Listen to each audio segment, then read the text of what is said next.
Hi friends, welcome to TechFactsRafee. Friends, ఈరోజు మనం ఈ Realme 3 Proని అన్బాక్స్ చేసి చూద్దాం. ఇది మనకి 14,000 బడ్జెట్లో Xiaomi Redmi Note 7 Proకి ఒక మంచి టఫ్ కాంపిటీటర్ లాగా ఈ ఫోన్ని వీళ్ళు తీసుకొచ్చారు. దీంట్లో మొత్తం మనకి 3 వేరియంట్స్ ఉంటాయి. 4GB ప్లస్ 64GB వేరియంట్ మనకి 14,000 రూపాయలు ఉంటుంది. 6GB ప్లస్ 64GB వేరియంట్ మనకి 16,000 రూపాయలు ఉంటుంది. ఇందులో ఇంకో higher variant 6GB plus 128GB variant, దీని కాస్ట్ మనకి 17,000 రూపాయలు ఉంటుంది.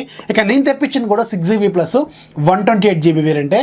దీన్ని ఈరోజు మనం అన్బాక్స్ చేసి దీంట్లో ఉన్న బాక్స్ కంటెంట్స్ ఏంటి, అలాగే మనకి దీంట్లో ఫోన్ చూడటానికి ఎలా ఉంటుంది, అలాగే సాఫ్ట్వేర్ ఎలా ఉంటుంది, అలాగే దీంట్లో ఉన్న కెమెరా పెర్ఫార్మెన్స్ ఎలా ఉంటుంది, రిమైనింగ్ అన్ని డీటెయిల్స్ కూడా మనం ఈరోజు తెలుసుకుందాం. ఇక లేట్ చేయకుండా దీన్ని అన్బాక్స్ చేసేద్దాం. దీంట్లో ఉన్న బాక్స్ కంటెంట్స్ ఏంటనేది చూసేద్దాం. బాక్స్ మనకి చూడటానికి గ్రే అండ్ ఎల్లో కాంబినేషన్లో ఉంది.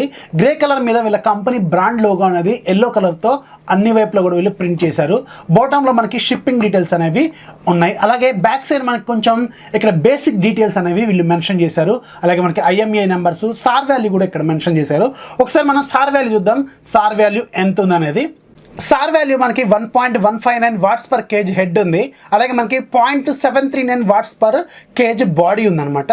మనకి ఇంటర్నేషనల్ స్టాండర్డ్స్ ప్రకారం మనకి సార్ వాల్యూ అనేది 1.6 కంటే ఎక్కువగా ఉండకూడదు. సో ఇది పర్లేదు, మనకి 1.159 ఉంది. సో రీజనబుల్గానే ఉంది. అంత పెద్ద రేడియేషన్ అనేది దీంట్లోంచి ఎక్కువగా ఏమి రాదనమాట. ఇక మనం బాక్స్ ఓపెన్ చేద్దాం. బాక్స్ ఓపెన్ చేసి దీంట్లో బేసిక్ కాంటెంట్స్ ఏముంటాయి అనేది చెక్ చేద్దాం. ఇక్కడ ఒక చిన్న సీల్ ఉంది.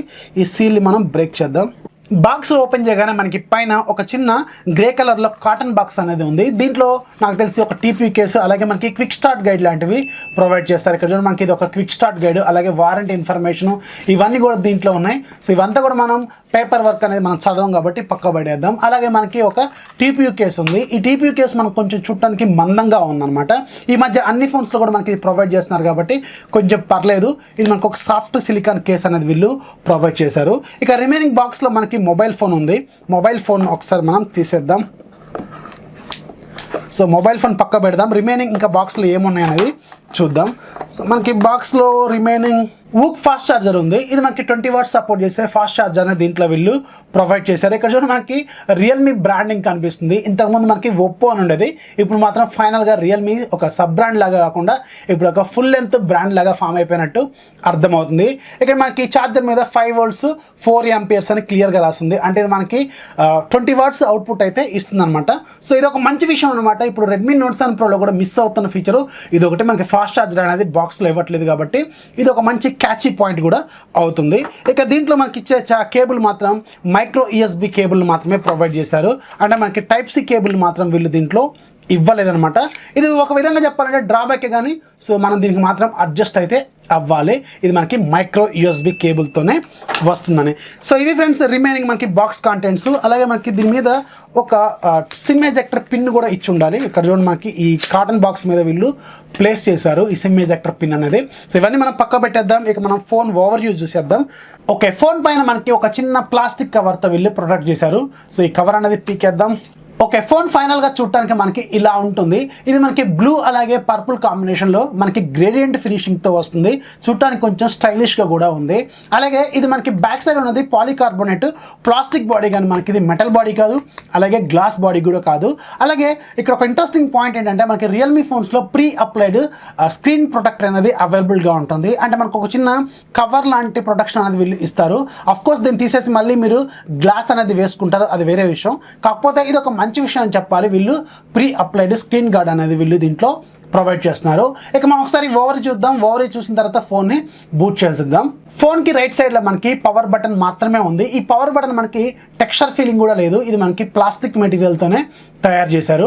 బాటంలో మనకి 3.5mm హెడ్ ఫోన్ జాకు, అలాగే మనకి మెయిన్ మైక్రోఫోను, అలాగే మైక్రో USB పోర్టు, అలాగే మనకి ఒకే ఒక సింగిల్ స్పీకర్ అనేది వీళ్ళు ఇక్కడ ప్రొవైడ్ చేశారు. దీంట్లో మనకి డ్యూయల్ స్పీకర్స్ అయితే అవైలబుల్గా లేవు. అలాగే లెఫ్ట్ సైడ్లో మనకి వాల్యూమ్ రాకర్స్ ఉన్నాయి. ఇవి కూడా మనకి టెక్స్చర్ ఫీలింగ్ లేదు. అలాగే మనకి సిమ్ ట్రే కూడా వీళ్ళు ఇక్కడ లెఫ్ట్ సైడ్లోనే ప్రొవైడ్ చేశారు. దీన్ని ఒకసారి మనం ఓపెన్ చేద్దాం. ఓపెన్ చేసి దీంట్లో కాన్ఫిగరేషన్ ఏంటనేది తెలుసుకుందాం. సో ఇక్కడ చూడండి, మనకి ఇది 3 స్లాట్స్తో వస్తుంది. అంటే మనకి 2 సిమ్ములు అలాగే ఒక SD card at a time కూడా పెట్టుకోవచ్చు. సో ఈ SD కార్డు యూజ్ చేసి మనకి 256 GB వరకు మనం ఎక్స్పాండ్ కూడా చేసుకోవచ్చు అనమాట. సో ఇది ఒక మంచి విషయం అనే చెప్పాలి. ఇక బ్యాక్ సైడ్ మనకి 2 మెయిన్ కెమెరాలు అనేవి మనకి క్లియర్గా కనిపిస్తున్నాయి. సో దీంట్లో మనకి ఒకటి 16 మెగాపిక్సెల్ కెమెరా, రెండోది 5 మెగాపిక్సెల్ కెమెరా. ఈ 5 మెగాపిక్సెల్ కెమెరా మనకి డెప్త్ సెన్సింగ్ కోసం యూజ్ అవుతుంది. అలాగే మనకి సింగిల్ LED ఫ్లాష్ కూడా వీళ్ళు ప్రొవైడ్ చేశారు. మనకి ఇక్కడ back side finger print censor, Realme branding అవన్నీ ఉన్నాయి. పైన మాత్రం మనకి ఓన్లీ సెకండరీ క్యాన్సిలేషన్ మైక్ మాత్రమే ఉంది. సో దీంట్లో మనకి IR బ్లాస్టర్ లాంటివి ఏమీ రావు. ఇక మనం ఒకసారి ఫోన్ని బూట్ చేద్దాం. బూట్ చేసేటప్పుడే మీకు ఈ ఫోన్కి సంబంధించిన స్పెసిఫికేషన్స్ ఏంటనేది చెప్తాను. Realme 3 Proలో మనకి 6.3 ఇంచెస్ ఫుల్ HD ప్లస్ రిజల్యూషన్తో IPS LCD డిస్ప్లే ఉంటుంది. దీంట్లో మనకి 1080 x 2340 పిక్సెల్స్ అయితే ఉంటాయి. ఇది మనకి 19.5:9 ఆస్పెక్ట్ రేషియోతో ఉంటుంది. అలాగే మనకి డిస్ప్లే డెన్సిటీ 409 ppi అయితే ఉంటుంది. అలాగే స్క్రీన్ టు బాడీ రేషియో మనకి 83.7 ఉంటుంది. ఈ డిస్ప్లేని వీళ్ళు కార్నింగ్ గొరిల్లా గ్లాస్ వెర్షన్ 5తో ప్రొటెక్ట్ చేశారు. ఓన్లీ మనకి ఫ్రంట్ సైడ్ మాత్రమే ఈ ప్రొటెక్షన్ అనేది ఉంటుందన్నమాట. ఇక దీంట్లో మనకి ప్రాసెసర్ Qualcomm Snapdragon 710 ప్రాసెసర్ ఉంటుంది. ఇది మనకి 10 nm మీద బిల్డ్ అయిన ప్రాసెసర్ అనమాట. ఇది ఒక ఆక్టా కోర్ ప్రాసెసర్. దీంట్లో మొత్తం మనకి 8 కోర్లలో ఫస్ట్ 2 కోర్స్ మనకి 2.2 GHz స్పీడ్ దగ్గర ఉంటాయి. ఇవి మనకి క్రయో 360 గోల్డ్ కోర్స్ అనమాట. అలాగే రిమైనింగ్ 6 కోర్లు మనకి 1.7 GHz క్రయో 360 సిల్వర్ కోర్స్ అనేవి అవైలబుల్గా ఉంటాయి. ఇక దీంట్లో మనకి గ్రాఫిక్స్ అడ్రనో 616 GB అయితే ఉంటుంది. ఇక దీంట్లో కెమెరా డిపార్ట్మెంట్లోకి వెళ్తే బ్యాక్ సైడ్ మనకి డ్యూయల్ కెమెరా సెటప్ ఉంటుంది. ఒకటి 16 మెగాపిక్సెల్ కెమెరా, ఇదే మనకి మెయిన్ కెమెరా. దీని అపర్చర్ f1.7 ఉంటుంది. దీంతో మనకి 4K రికార్డింగ్ క్యాపబుల్ ఉంది. అలాగే మనకి 1080లో మనకి EIS సపోర్ట్ కూడా ఉందన్నమాట. అలాగే దీంట్లో స్లో మోషన్ మనకి 960 ఫ్రేమ్స్ పర్ సెకండ్ దగ్గర కూడా ఉంటుంది. అలాగే రెండోది 5 మెగాపిక్సెల్ కెమెరా. ఇది మనకి డెప్త్ సెన్సింగ్ కోసం యూజ్ అవుతుంది. ఫ్రంట్ సైడ్ మనకి 25 మెగాపిక్సెల్ సెల్ఫీ కెమెరా ఉంటుంది. దీని అపర్చర్ f2.0 ఉంటుంది. సో దీంతో మనకి 1080 వరకు వీడియో కూడా రికార్డ్ చేసుకోవచ్చు. అలాగే దీంట్లో మనకి 4045 mAh బ్యాటరీ ఉంటుంది. ఫాస్ట్ ఛార్జింగ్ సపోర్ట్ చేస్తుంది. వూక్ ఫాస్ట్ ఛార్జింగ్ 3.0 సపోర్ట్ ఉంది. 20 వాట్స్ పవర్ అవుట్పుట్ అనేది వస్తుంది అనమాట. దీంతో మనకి Android 9 out of the box వస్తుంది. కలర్ వాయిస్ 6తో వస్తుంది. అలాగే దీంట్లో మనకి 3 వేరియంట్స్ ఉంటాయి. మూడిట్లో కూడా మనకి సపరేట్ SD కార్డ్ స్లాట్ ఉంటుంది. దీంతో మనకి 256 GB వరకు ఎక్స్పాండ్ చేసుకోవచ్చు. అలాగే మనకి డ్యూయల్ వోల్టేజ్ సపోర్ట్ ఉంది. అలాగే దీంట్లో మనకి ఫేస్ లాక్ ఉంది. అలాగే ఫింగర్ ప్రింట్ సెన్సార్ కూడా అవైలబుల్గా ఉంది. ఓకే ఫ్రెండ్స్, ఫోన్ బూట్ అయిపోయింది. ఇప్పుడు మనం ఒకసారి ఫోన్కి సంబంధించిన ఓవర్వ్యూ అలాగే సాఫ్ట్వేర్ ఇన్ఫర్మేషన్ అనేది చూద్దాం. దానికంటే ముందు ఒకసారి మన హోమ్ స్క్రీన్లో చూస్తే ఇక్కడ చూడండి మనకి బ్లోట్వేర్ అనేది చాలా హెవీగా ఉంది. సో దీంట్లో మనకి Wynk music, Dailyhunt, Facebook, Opera, అలాగే వెబ్ నావెల్, అలాగే news point, UC browser, Amazon shopping, ShareChat, Paytm, ఇలా చాలా వరకు వీళ్ళు బ్లోట్వేర్ అనేది తీసుకొచ్చారు. ఒకసారి మనం వీటిని అన్ఇన్స్టాల్ చేయడానికి ట్రై చేద్దాం. సో రిమూవ్ అయితే అవుతున్నాయి, అంటే మనకి అన్ఇన్స్టాల్ అయితే అవుతున్నాయి. ఇది ఒక మంచి విషయం అని చెప్పాలి. లేదంటే కొన్ని ఫోన్స్లో మనకి ఇవి అన్ఇన్స్టాల్ కాకుండా అలాగే ఉంటాయి అనమాట. అలాగే మనకి ఈ ఫోన్ మనకి కలర్ వాయిస్ 6తో వస్తుంది. ఇది లేటెస్ట్ ఆపరేటింగ్ సిస్టమ్ అనమాట. ఒప్పోకి సంబంధించిన ఆపరేటింగ్ సిస్టమ్ ఇది. సో దీంట్లో ఇంట్రెస్టింగ్ పాయింట్ ఏంటంటే మనకి చైనీస్ ఫోన్స్లో మనకి డిఫాల్ట్గా యాప్ డ్రాయర్ అనేది ఉండదు కదా. సో దీంట్లో మాత్రం మనకు ఒక యాప్ డ్రాయర్తో వస్తుంది అనమాట. అంటే మనకు ఒక లాంచర్ స్టైల్లో ఉంటుంది. ఇది కూడా మనకి చూడటానికి కొంచెం పర్లేదు, బాగానే ఉంది. ఇక మనం ఒకసారి ఫోన్ సాఫ్ట్వేర్ ఇన్ఫర్మేషన్ చూద్దాం. ఇక్కడ చూడండి మనకి ఈ టాగుల్స్ కొంచెం డిఫరెంట్గా, చాలా పెద్దగా, హెవీగా కూడా ఉన్నాయి. ఒకసారి మన సెట్టింగ్స్లోకి వెళ్దాం. సెట్టింగ్స్లోకి వెళ్ళి ఆపరేటింగ్ సిస్టమ్ ఎలా ఉంటుంది అనేది చూద్దాం. ఇక్కడ మనకి అబౌట్ ఫోన్లోకి వెళ్తే ఇక్కడ మనకి కలర్ వాయిస్ 6 ఉంది. అలాగే మనకి ఆండ్రాయిడ్ వాయిస్ 9 అని ఉంది, అంటే Android pie out of the box. అలాగే మనకి సెక్యూరిటీ ప్యాచ్లో మనకి March 5 అని ఉంది. ఇది మనకి లేటెస్ట్ సెక్యూరిటీ ప్యాచ్తోనే తీసుకొచ్చారు. ఒకసారి మన స్టోరేజ్ ఇన్ఫర్మేషన్ కూడా చూద్దాం. ఓకే, స్టోరేజ్లోకి వెళ్తే మనకి అవుట్ ఆఫ్ 128 GBలో మనకి 104 GB మాత్రమే అవైలబుల్గా ఉంది. అంటే నియర్లీ మనకి 20 GB అనేది OS కింద తీసుకుందనమాట.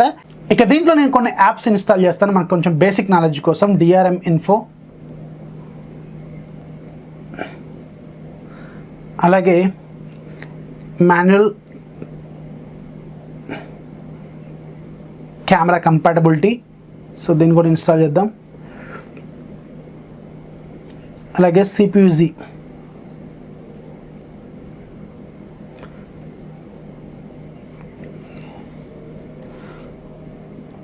సో ఫస్ట్ మనం DRM ఇన్ఫో ఓపెన్ చేద్దాం. మనకి ఇది వైడ్ వైన్ L1 సపోర్ట్ ఉందో లేదో చెక్ చేద్దాం. సో మనకి DRM ఇన్ఫో ఓపెన్ చేస్తే మనకి ఇక్కడ చూడండి మనకి సెక్యూరిటీ లెవెల్ మనకి L1 అని ఉంది. అంటే మనకి దీంట్లో అమెజాన్, నెట్ఫ్లిక్స్ లాంటి వాటిల్లో ఫుల్ HD క్వాలిటీలో మనం మూవీస్ అనేవి చూడొచ్చు అనమాట. ఇది ఒక మంచి విషయం అని చెప్పాలి. వైడ్ వైన్ L1 సపోర్ట్ ఈ ఫోన్లో ఉంది. అలాగే మనం ఒకసారి మాన్యువల్ కెమెరా కంపాటబిలిటీ కూడా చెక్ చేద్దాం. అంటే మనకి గూగుల్ కెమెరా సపోర్ట్ ఉందో లేదో దీని ద్వారా మనకి అర్థమవుతుంది. సో ఇక్కడ చూడండి మనకి అన్ని గ్రీన్ టిక్స్ వచ్చాయి. అంటే మనకి ఈ ఫోన్లో ఉన్న కెమెరాని మనం మాన్యువల్గా కంట్రోల్ చేసుకోవచ్చు. అంటే మనకి గూగుల్ కెమెరా సపోర్ట్ అనేది దీంట్లో ఉందని అర్థం అనమాట. సో నేను దీనికి సంబంధించిన ప్రాపర్గా వర్క్ చేసే గూగుల్ కెమెరాని కొంచెం మోడిఫై చేసే సెట్టింగ్స్ మీకు త్వరలోనే ఒక స్పెషల్ వీడియో అనేది ప్రొవైడ్ చేస్తాను. అలాగే మనం ఒకసారి సిపియూజీ కూడా ఓపెన్ చేద్దాం. సిపియూజీలోకి వెళ్ళి మనం ఒకసారి సెన్సార్స్ ఒకసారి చెక్ చేద్దాం. దీంట్లో మనకి ఆల్మోస్ట్ ఆల్ అన్ని సెన్సార్స్ అనేది దీంట్లో వీళ్ళు ప్రొవైడ్ చేస్తారు. ఇక్కడ చూడండి మనకి జైరోస్కోప్ సెన్సార్ ఉంది, లైట్ సెన్సార్ ఉంది, అలాగే మనకి మ్యాగ్నెటోమీటర్, ఇవన్నీ కూడా ఆల్మోస్ట్ ఆల్ అన్ని మనకి బేసిక్ సెన్సార్స్ అనేవి దీంట్లో వీళ్ళు ప్రొవైడ్ చేశారు. ఇక దీంట్లో మనం ఒకసారి ఫింగర్ ప్రింట్ అలాగే ఫేస్ లాక్ ఎంత స్పీడ్గా వర్క్ చేస్తున్నాయో చూద్దాం. సో దానికోసం నేను ముందు ఫింగర్ ప్రింట్ చెక్ చేస్తున్నాను. సో ఫింగర్ ప్రింట్ ఓపెన్ అయిపోయింది, చాలా స్పీడ్గా కూడా ఉంది. అలాగే దీంట్లో ఒకసారి ఫేస్ లాక్ ఎంత స్పీడ్గా వర్క్ చేస్తుందో చెక్ చేద్దాం.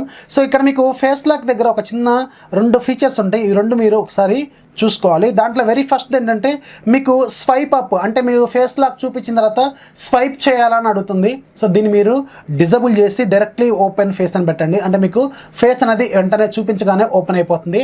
ఇక రెండోది closed eyes will not detect the face lock అని ఉంటుంది. అంటే మీకు కళ్ళు మూసుకుంటే ఫేస్ లాక్ అనేది ఓపెన్ కాకూడదని ఒక ఫీచర్ ఉంటుంది. దీన్ని మీరు ఎనేబుల్ చేసుకోండి. ఎందుకంటే కొన్నిసార్లు మీకు కళ్ళు మూసుకున్నా కానీ ఫేస్ లాక్ అనేది ఓపెన్ అవ్వకుండా ఉంటుందన్నమాట. ఇప్పుడు నేను ఒకసారి ఫేస్ లాక్ చెక్ చేస్తాను. సో ఫేస్ లాక్, సో ఇక్కడ చూడండి మనకి వెంటనే ఓపెన్ అయిపోతుంది. So very good. సో ఇప్పుడు నేను ఒకసారి కళ్ళు మూసుకుంటాను. సో ఇక్కడ చూడండి ఫేస్ లాక్ అనేది డిటెక్ట్ అవ్వట్లేదు, వైబ్రేషన్ వస్తుంది. సో అంటే ఏంటి, కళ్ళు మూసుకుంటే మనకి ఇది ఓపెన్ అయితే అవ్వదు. ఇది ఒక మంచి ఇంట్రెస్టింగ్ ఫీచర్ అనమాట. ఇక మనం ఒకసారి కెమెరా ఇంటర్ఫేస్ చూద్దాం. కెమెరా ఒకసారి ఓపెన్ చేద్దాం. సో కెమెరా ఇంటర్ఫేస్ ఓపెన్ చేస్తే మనకి బేసిక్గా ఏదైతే చైనీస్ ఫోన్స్లో ఉంటుందో అలాగే ఉంది. అలాగే మనం ఒకసారి వీడియో రికార్డింగ్ క్యాపబిలిటీస్ గురించి కూడా చూద్దాం. ఇక్కడ చూడండి మనకి 1080 అలాగే మనకి 4K రికార్డింగ్ కూడా అవైలబుల్గా ఉంది. నాకు తెలిసి మనకి ఎలక్ట్రానిక్ ఇమేజ్ స్టెబిలైజేషన్ అనేది ఓన్లీ మనకి 1080లోనే ఉంటుందని నేను అనుకుంటున్నాను. అలాగే మనకి ఒకసారి front camera video recording capabilities కూడా చూద్దాం. సో ఫ్రంట్ కెమెరా వీడియో రికార్డింగ్లో మనకి 1080 వరకు అయితే సపోర్ట్ చేస్తుంది అనమాట. ఇప్పుడు దీంతో నేను కొన్ని శాంపిల్స్ అయితే తీస్తాను. శాంపిల్స్ తీసిన తర్వాత మీకు ఇది ఎలా ఉందనేది అర్థమవుతుంది.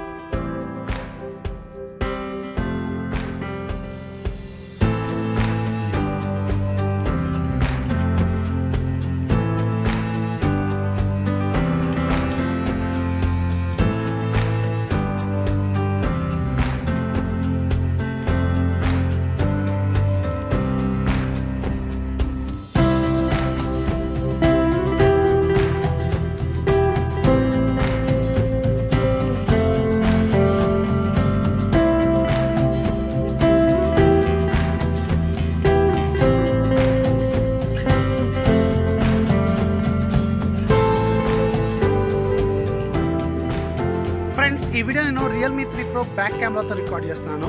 1080 దగ్గర రికార్డ్ అవుతుంది. దీంట్లో మనకి 4K సపోర్ట్ కూడా ఉంది. కాకపోతే నేను ఓన్లీ 1080 దగ్గర రికార్డ్ చేస్తున్నాను. ఇక దీంట్లో కలర్స్ ఎలా ఉన్నాయి, అలాగే మీకు ఎలక్ట్రానిక్ ఇమేజ్ స్టెబిలైజేషన్ ఎలా ఉంది, ఫ్రేమ్ ఎలా ఉంది అనేది మీరు ఒకసారి చూడండి. అలాగే ఆడియో కూడా దీని ఇంటర్నల్ మైక్ నుంచే వస్తుంది.